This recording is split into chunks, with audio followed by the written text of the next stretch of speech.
Welcome back friends in our YouTube channel unique life sciences. और आज हम study करेंगे फर्मेंटेशन के बारे में। फर्मेंटेशन मतलब किण्वन के बारे में। तो चलिए शुरू करते हैं।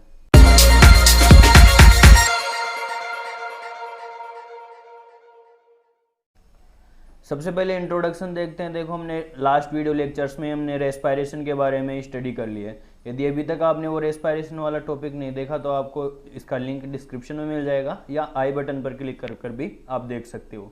तो देखो, रेस्पायरेशन में हमने क्या देखा था। रेस्पायरेशन में क्या होता है, ग्लूकोज का ऑक्सीडेशन होता है। ग्लूकोज का ऑक्सीडेशन कौन से पाथवे के द्वारा होता है? तो ग्लूकोज का ऑक्सीडेशन एरोबिक भी हो सकता है और एनएरोबिक यानी वायवीय और अवायवीय, ऑक्सीजन की प्रेजेंस में और एब्सेंस में दोनों में हो सकता है। तो कैसे होता है? ग्लूकोज है, ग्लूकोज का ब्रेकडाउन होता है सबसे पहले पायरुवेट में, और जब ग्लूकोज से पायरुवेट बनता है तो उसको बोलते हैं ग्लाइकोलाइसिस। और ग्लाइकोलाइसिस के दौरान 2 एटीपी का निर्माण होता है और एनएडीएच का निर्माण होता है। और अब ये देखो, ये जो पायरुवेट बनता है, अब ये पायरुवेट यदि ऑक्सीजन की उपस्थिति में अगर इसका ऑक्सीडेशन होता है तो वो हो गया एरोबिक रेस्पायरेशन। यदि इसका ऑक्सीडेशन अगर ऑक्सीजन की अनुपस्थिति में होता है तो वो हो गया अवायवीय श्वसन या एनएरोबिक रेस्पायरेशन। तो आज हम स्टडी करेंगे फर्मेंटेशन के बारे में। अब देखो, फर्मेंटेशन क्या होता है? जब पायरुवेट का आगे ऑक्सीडेशन यदि ऑक्सीजन की अनुपस्थिति में होता है तब उसको बोलते हैं फर्मेंटेशन। हम आगे ये भी डिफर करेंगे कि फर्मेंटेशन और एनएरोबिक रेस्पायरेशन में क्या अंतर होता है। तो क्या होता है, जब ये पायरुवेट यदि ऑक्सीजन की उपस्थिति में ऑक्सीडाइज होता है तो एरोबिक रेस्पायरेशन, जिसके बारे में हम पहले स्टडी कर चुके हैं, लिंक डिस्क्रिप्शन में मिल जाएगा आपको। यदि इसका ऑक्सीजन की अनुपस्थिति में आगे ब्रेकडाउन होता है तो इसको फर्मेंटेशन कहते हैं, और इससे लैक्टिक एसिड और अल्कोहल का निर्माण होता है। अब देखो क्या होता है, जब ग्लाइकोलाइसिस के दौरान जो एनएडीएच बने हैं वो एनएडीएच एरोबिक रेस्पायरेशन में तो ईटीएस पाथवे के द्वारा ऑक्सीडाइज होते हैं, जो हमने पहले स्टडी कर लिए। और यदि ऑक्सीजन की अनुपस्थिति में रेस्पायरेशन होता है तो क्या होता है, ये एनएडीएच ऑक्सीजन की अनुपस्थिति में ऑक्सीडाइज होता है। अब ये कैसे होता है ऑक्सीजन की अनुपस्थिति में ऑक्सीडाइज? फर्मेंटेशन के द्वारा। तो आज हम इसी के बारे में स्टडी करेंगे कि जो ग्लाइकोलाइसिस के दौरान जो एनएडीएच बनते हैं, हमें पता है एनएडीएच क्या है, हाई एनर्जी मॉलिक्यूल है, लेकिन हम इनको एनर्जी करेंसी के रूप में यूज में नहीं ले सकते। तो क्या करते हैं हम? एनर्जी करेंसी के रूप में यूज में लेने के लिए एटीपी का निर्माण करते हैं। तो एरोबिक रेस्पायरेशन में तो एटीपी का निर्माण ईटीएस के द्वारा हो जाता है, लेकिन एनएरोबिक में ईटीएस नहीं पाया जाता है, तो क्या होता है, वहां पर फर्मेंटेशन होता है। तो देखते हैं फर्मेंटेशन के बारे में। देखो, फर्मेंटेशन का इंट्रोडक्शन देखो। Pyruvate has 2 fats. देखो, पायरुवेट का निर्माण होता है ग्लाइकोलाइसिस के दौरान। अब इसके 2 भविष्य हो सकते हैं, या तो ऑक्सीजन की उपस्थिति में, प्रेजेंस ऑफ ऑक्सीजन, तो क्या होगा, एरोबिक रेस्पायरेशन। यदि ऑक्सीजन की अनुपस्थिति होगी तो क्या होगा, एनएरोबिक रेस्पायरेशन या फर्मेंटेशन। अब देखो, यहाँ पर अलग अलग है, एनएरोबिक रेस्पायरेशन और फर्मेंटेशन अलग अलग है, हम डिफर करेंगे आगे।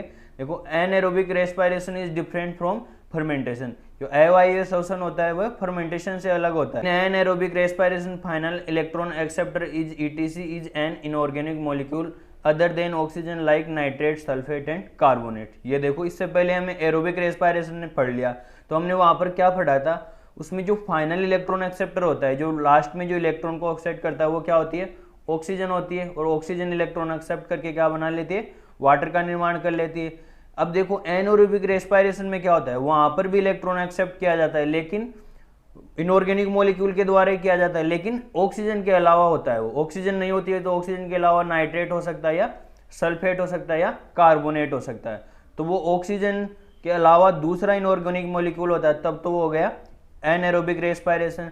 लेकिन जो फर्मेंटेशन होता है उसमें क्या होता है, final electron acceptor is organic molecule. अब यही अंतर होता है एनएरोबिक रेस्पायरेशन और फर्मेंटेशन में। यह आपको ध्यान रखना है कि एनएरोबिक रेस्पायरेशन नॉर्मली क्या समझते हैं कि एनएरोबिक रेस्पायरेशन ही फर्मेंटेशन है, लेकिन इसमें स्लाइटली अंतर होता है। वो क्या अंतर होता है कि इसमें जो फाइनल इलेक्ट्रॉन एक्सेप्टर होता है वो इनऑर्गेनिक मॉलिक्यूल होता है, लेकिन ऑक्सीजन के अलावा होता है। ऑक्सीजन तो नहीं पाई जाएगी क्योंकि एनएरोबिक नाम हो गया, इसका मतलब ऑक्सीजन की absence.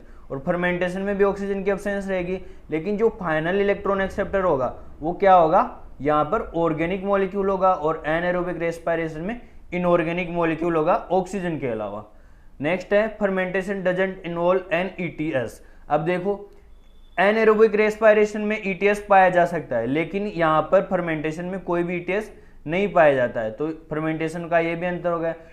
During fermentation NADH transfer electrons on pyruvate formed lactate and ethanol. अब फर्मेंटेशन में क्या होता है, जो ग्लाइकोलाइसिस के दौरान जो NADH बनते हैं, उन NADH के इलेक्ट्रॉन्स कहाँ पर ट्रांसफर होते हैं, पायरुवेट पर, और किसका निर्माण हो जाता है, लैक्टेट का हो जाता है या इथेनॉल का हो जाता है। और भी अलग अलग प्रोडक्ट बनते हैं फर्मेंटेशन के टाइप्स के हिसाब से अलग अलग बनते हैं। जो मेजर फर्मेंटेशन टाइप है वो लैक्टेट और इथेनॉल, या इसमें लैक्टिक एसिड का निर्माण होता है या इथेनॉल का निर्माण होता है। तो हम देखते हैं फर्मेंटेशन के टाइप्स के बारे में।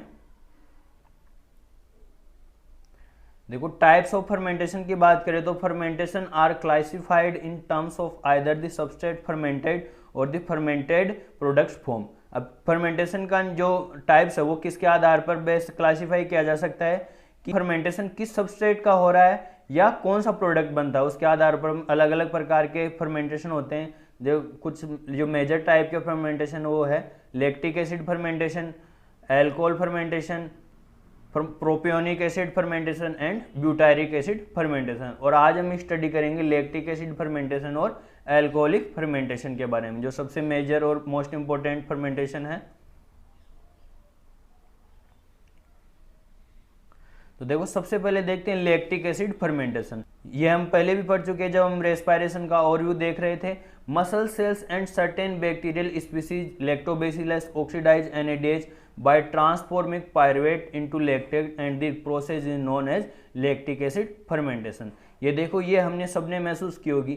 जब हम बहुत ज़्यादा एक्सरसाइज करते हैं बहुत दिनों के बाद, तो क्या होता है, अचानक एक्सरसाइज करने से हमारे मांसपेशियों में दर्द होने लगता है। वो क्यों होता है, क्योंकि हम जब अचानक एक्सरसाइज करते हैं और बहुत ज़्यादा एक्सरसाइज करते हैं तो मसल्स में ऑक्सीजन की कमी हो जाती है, और ऑक्सीजन की कमी हो जाती है तो उस दौरान क्या होता है, जो पायरुवेट बनता है उस पायरुवेट का फर्मेंटेशन होता है ऑक्सीजन की अनुपस्थिति में। और फर्मेंटेशन होता है तो क्या बनता है, लैक्टिक एसिड या लैक्टेट का निर्माण होता है। इस लैक्टिक एसिड के जमाव के कारण ही मांसपेशियों में थकान या दर्द का अनुभव होता है। तो देखो, लैक्टिक एसिड फर्मेंटेशन किस प्रकार से होता है।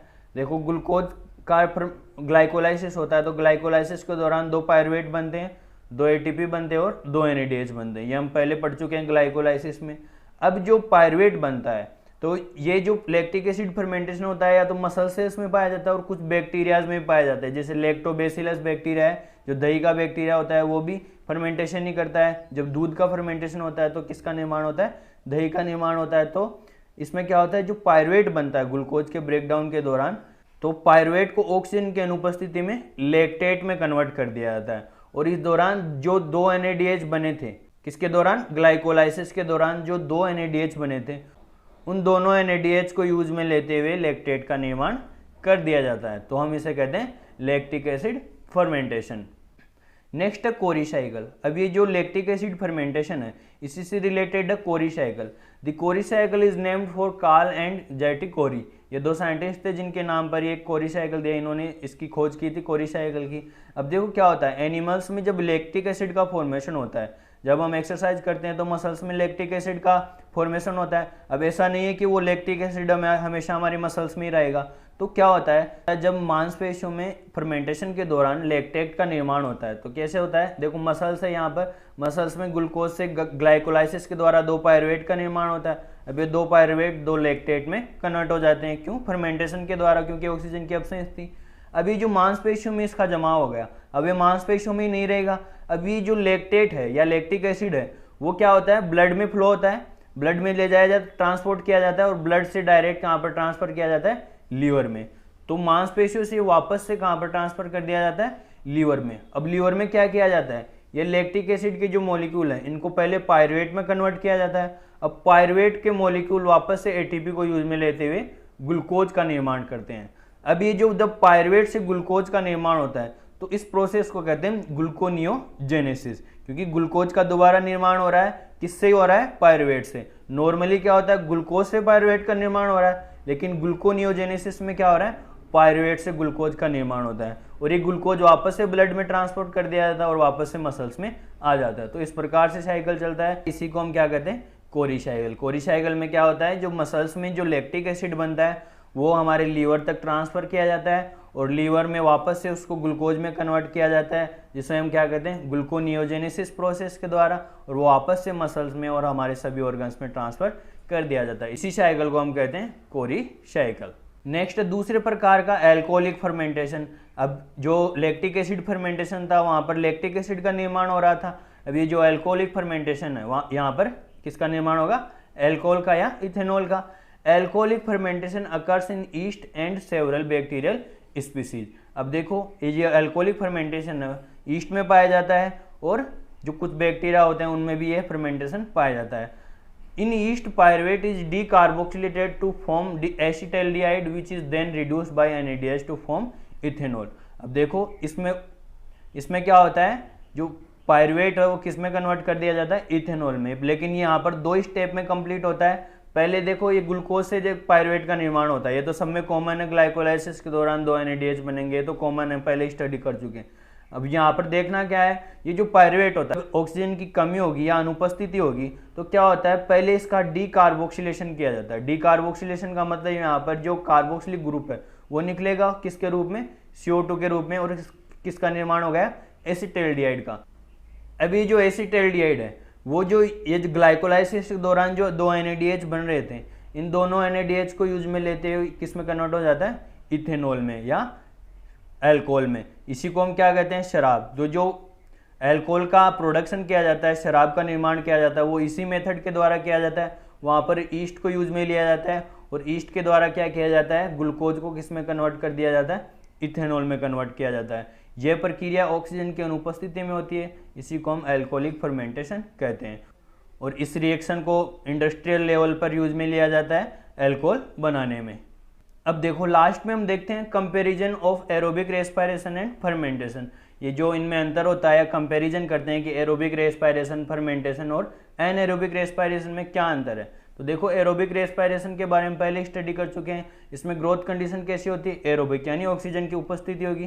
फाइनल इलेक्ट्रॉन एक्सेप्टर क्या होगा, मॉलिक्यूलर ऑक्सीजन होगा जो इलेक्ट्रॉन को लास्ट में एक्सेप्ट करता है और वाटर का निर्माण कर देता है। टाइप ऑफ फॉस्फोरिलेशन, यानी जब एटीपी का निर्माण किया जाता है वो किस पर, कौन से टाइप के फॉस्फोरिलेशन से किया जाता है, तो इसमें जो फॉस्फोरिलेशन होता है वो होता है substrate level and oxidative phosphorylation. तो 2 प्रकार का इसमें फॉस्फोरिलेशन किया जाता है। दूसरा फर्मेंटेशन में देखें तो फर्मेंटेशन में क्या होता है, ग्रोथ कंडीशन एरोबिक और एनएरोबिक। तो इसमें क्या होता है, एरोबिक का मतलब ये ऐसा नहीं है कि ऑक्सीजन वहां पर प्रेजेंट, मतलब ऑक्सीजन की कमी होती है तभी भी फर्मेंटेशन हो सकता है। इसका मतलब ये नहीं कि वहां पर ऑक्सीजन बिल्कुल भी नहीं रहनी चाहिए। यदि वहां पर ऑक्सीजन कम भी हो गया ना तो भी फर्मेंटेशन हो सकता है। तो यहाँ पर कंडीशन एरोबिक भी हो सकती है और एनएरोबिक भी हो सकती है। फाइनल इलेक्ट्रॉन एक्सेप्टर क्या है इसमें, एन ऑर्गेनिक सब्सटेंस। अब तो यहाँ पर तो क्या था, मॉलिक्यूलर ऑक्सीजन सी जो कैसी है, इनऑर्गेनिक, और यहाँ पर क्या है, एन ऑर्गेनिक सब्सटेंस।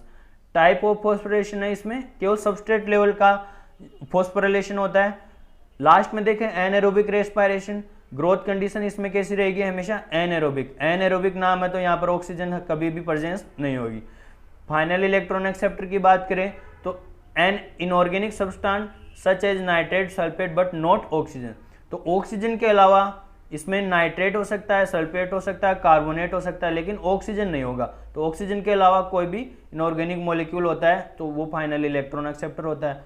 लास्ट में टाइप ऑफ फॉस्फोरिलेशन की बात करें तो इसमें भी सबस्ट्रेट लेवल का भी हो सकता है और ऑक्सीडेटिव लेवल का फॉस्फोरिलेशन भी हो सकता है। तो ये कंपैरिजन था। ज़्यादा कंपैरिजन फर्मेंटेशन और एनाएरोबिक में इंपॉर्टेंट है, क्योंकि ज़्यादातर स्टूडेंट ऐसे समझते हैं कि फर्मेंटेशन और एनाएरोबिक रेस्पिरेशन सेम है, लेकिन इसमें स्लाइटली अंतर है। जो हमें जानना जरूरी है वो क्या अंतर है, इसमें फाइनल इलेक्ट्रॉन एक्सेप्टर है वो क्या है, इसमें ऑर्गेनिक सब्सटेंस है और इसमें क्या है, इनऑर्गेनिक सब्सटेंस है, लेकिन ऑक्सीजन नहीं है। तो ऑक्सीजन के अलावा क्या हो सकता है, नाइट्रेट हो सकता है, सल्फेट हो सकता है, कार्बोनेट हो सकता है। तो आज हमने स्टडी की फर्मेंटेशन के बारे में, इनके बीच में कंपैरिजन के बारे में। तो आई होप ये वीडियो लेक्चर आपको अच्छी तरह से समझ में आ गया होगा। यदि अभी भी कोई डाउट है तो आप कमेंट करके पूछ सकते हो। तो यदि आपको ये वीडियो लेक्चर अच्छा लगा तो वीडियो को लाइक कीजिए। यदि आप चैनल पर नए हैं तो चैनल को सब्सक्राइब कीजिए और अपने फ्रेंड्स के साथ ज़्यादा से ज़्यादा शेयर कीजिए। तो मिलते हैं नेक्स्ट वीडियो लेक्चर में, तब तक के लिए धन्यवाद। जय हिंद।